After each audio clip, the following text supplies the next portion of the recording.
How's it going, everyone? Today we're going to be talking about will Dream become the next PewDiePie, and we'll be breaking this up into a few different segments, such as comparing both of their rises, looking at what PewDiePie has done to get from, 2010 PewDiePie to 2020 PewDiePie, and also saying what Dream is doing now and seeing what he might need to do to get to that point. Before we get into the rest of the video, as you're probably seeing right now, most people who watch this video are not subscribed, and I would really appreciate it if you're watching this and you are new or you're just not subscribed. If you could go down and subscribe, it takes a second. I'm really trying to hit 30K, because if you don't know, once you hit 30K, you get a YouTube rank on Hypixel, which would be really cool. And if by the end of this video or at any point in the future I stop making videos you like, you can always unsubscribe. It's as easy as subscribing. So with that being said, let's get into the rest of the video. A year ago, Dream was nothing. He had about 1,000 subs. No one was really watching. But one day, he decided to make a video on PewDiePie's seed.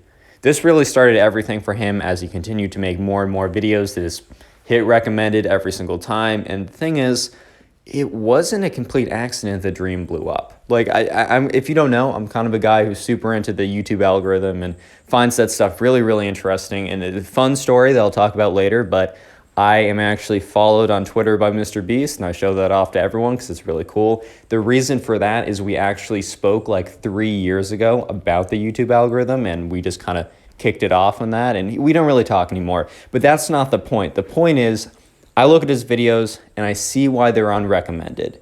If you look at his thumbnails, especially for the Minecraft manhunt, they're perfect. They're not images that actually occurred during the video, but if you look at them, they don't look edited. They look like they're a screenshot of the video, but they're not, and they're perfect. All right, so let's talk about PewDiePie's rise on YouTube. And to do that truly and thoroughly, we need to go back to about 2007, 2008, and back then, YouTube was obviously a completely different place. There weren't really creators. There were more just people, unless you count Fred. If you remember that guy, he had like a Nickelodeon show or something. I don't even remember. Maybe it was Disney. Had like a movie. I remember watching that with my cousins when I was like 12, and it was bad then, it was bad now. Anyways, so YouTube was kind of a Wild West. And the way that people really got views then was clickbait. Because the only thing that mattered back then were clicks. There was a bit of an algorithm, a bit of what should we recommend, but it really was, did people click on it or did they not? Nothing about watch time, which is insanely important for the next, in 3 years from now, from 2008, will be insanely important. So anyways, let's just kind of jump to then. YouTube has made a decision. They're kind of done with the clickbait. It's not really working. It's not keeping people on the platform because they're clicking. And for one thing, they're getting a totally different video. So they're like, okay, clicks don't matter as much anymore. We're really going to diminish them. What matters? Watch time. I think watch sessions potentially, but mostly watch time. So anyways, this coincides with the time that PewDiePie really starts uploading gaming videos on YouTube. And as well, all the other big gaming channels really start taking off around this time. So at this point, PewDiePie isn't making the best thumbnails. He isn't making the best, most optimized videos for the algorithm. He just made a lot, and people seem to like him. So what happened would people would maybe, after a long day of work, at the end of the week, they would come and binge like 14 PewDiePie videos. All of a sudden, PewDiePie's channel was getting tons and tons of watch time.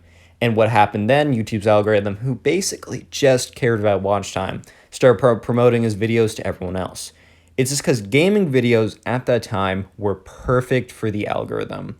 They would appear on homepages for people who didn't even care about gaming, because so many people who did care would watch the entire 25 minute long video.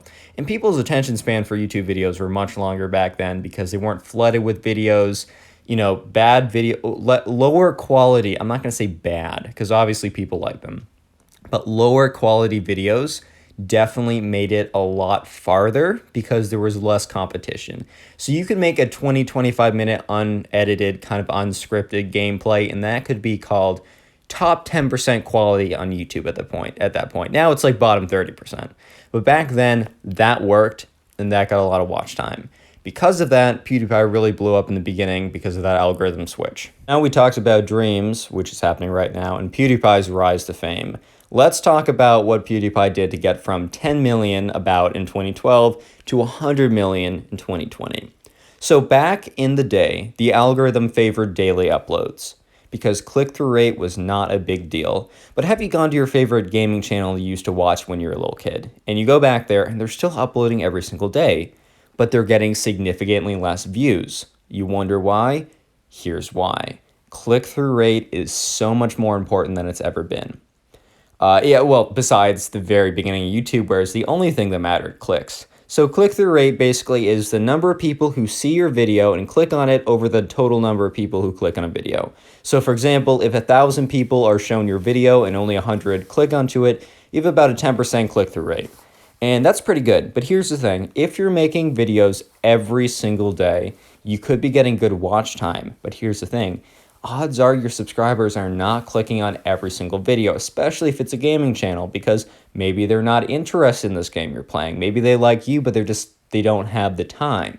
So all of a sudden, YouTube is seeing a lower click-through rate because they're probably showing it to them. They're like, okay, I can't watch a 20-minute long gaming video every single day.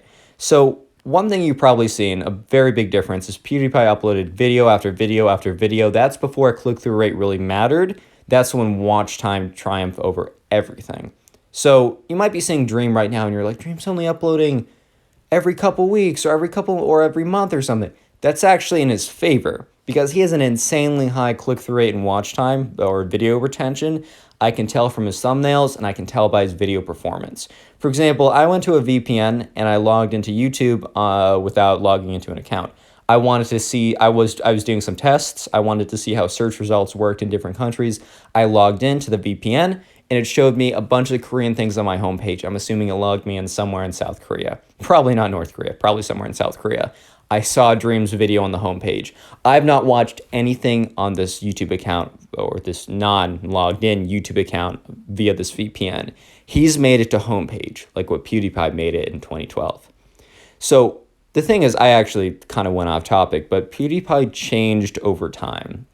That's another really important thing. PewDiePie, in a sense, followed the trends. So gaming was really big up until about 2016, where it was more reaction, commentary type content that really did, that really kind of brought most people to the spotlight, and gaming channels began to die off as the YouTube algorithm favored click-through rate. So what did PewDiePie do? He still had some gaming videos, but he really started to title his videos more like they were reactions, and he also started to do more reaction content. And as you can see, all the way through 2020, besides an occasional video game series, such as the Minecraft series, he isn't really a gaming channel anymore.